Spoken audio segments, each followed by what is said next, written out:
প্রশাসন পরিচালনা ও উন্নয়ন ব্যয় এই দুই মিলে বাজেটে মোট ব্যয়ের লক্ষ্যমাত্রা নির্ধারণ করে থাকে সরকার। নতুন অর্থবছরের জন্য বার্ষিক উন্নয়ন কর্মসূচি বা এডিপি বরাদ্দের লক্ষ্যমাত্রা ধরা হয়েছে 2,30,000 কোটি টাকা, যা চলতি অর্থবছরের প্রস্তাবিত এডিপি থেকে 13.21% কম হলেও সংশোধিত লক্ষ্যমাত্রার থেকে প্রায় 6.5% বেশি।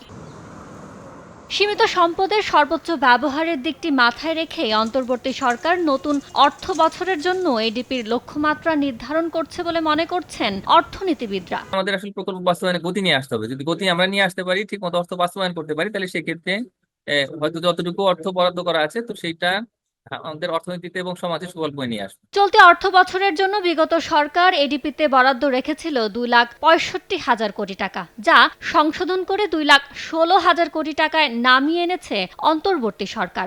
রাজনৈতিক বিবেচনায় নেওয়া আগের প্রকল্পগুলো কাটছাঁট করায় বরাদ্দ কমছে বলে মত অর্থনীতিবিদদের। বিদায়ী অর্থ বছরের বাজেটে আসলে অনেকগুলো প্রকল্প ছিল যেগুলো রাজনৈতিক বিবেচনায় নেওয়া হয়েছিল এবং সোশ্যাল রিটার্নটা কম, ইকোনমিক রিটার্ন কম। সেই জায়গা থেকে একটু বাইরে নিয়ে আসার চেষ্টা করা হচ্ছে এডিপি কে। দুর্নীতি এবং অপপ্রচার যদি না থাকে, তাহলে সেক্ষেত্রে যতটুকু এডিপি বাস্তবায়ন করা হবে ততটুকুর কিন্তু সুফল পাওয়া যাবে। এডিপি বাস্তবায়ন করতে প্রতিশ্রুত বিদেশি সহায়তা ছাড় করার জন্য সক্ষমতা বাড়াতে সরকারের গুরুত্ব দেওয়া উচিত বলে মনে করেন অর্থনীতিবিদরা। ইয়ানুর শিফাত, সময় সংবাদ, ঢাকা।